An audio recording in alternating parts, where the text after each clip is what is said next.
G'day. Will this current COVID-19 crisis signal the end of globalisation?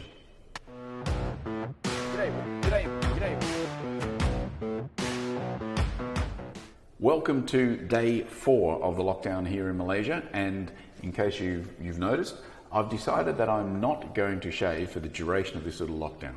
Not sure why, just my little protest against the world maybe.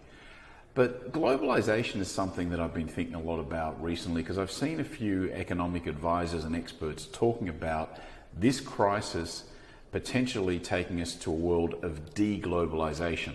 And if you think about it, we've really been heading full on in towards globalisation recently, and I guess over the last 10, 15 years even. And what that's meant, of course, and what's been exposed at a time like this, is that we're now at the mercy of other countries. We're now so dependent on other countries. And you just need to look at what's happened with the global supply chain.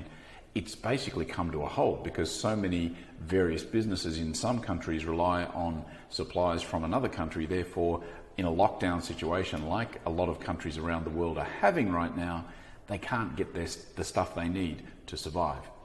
And if you don't believe that, just have a look at the local news that you're watching at the moment. Pretty much everything is about the COVID-19 crisis in your part of the world, not the rest of the world. There's a couple of big highlights, I guess, of what's happening in those hotspots, but the bulk of it is how this crisis is impacting you.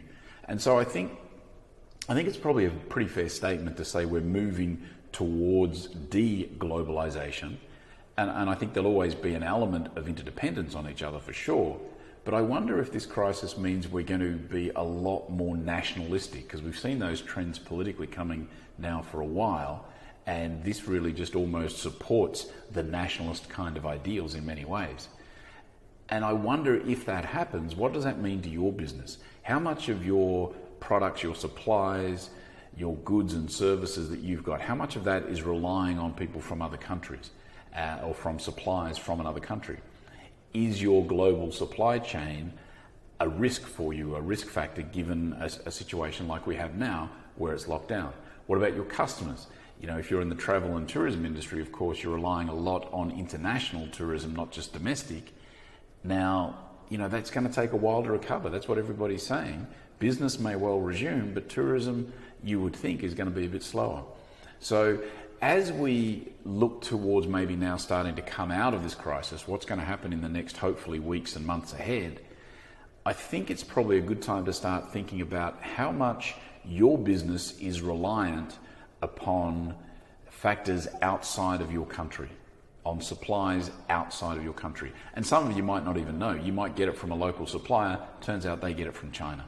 So think about what impact de-globalisation is going to have on your business. What impact is it going to have if you now need to be self-sufficient within your country, not only on the supply side of your business in terms of being able to provide the services and the products that you sell, but also in terms of who you're selling it to. Your market is potentially going to change significantly. Would love to hear your thoughts on the matter. Do let me know in the comments below. I do thank you for your time, and I will be back again tomorrow. See ya. Here's why. Because I'm happy. Clap along.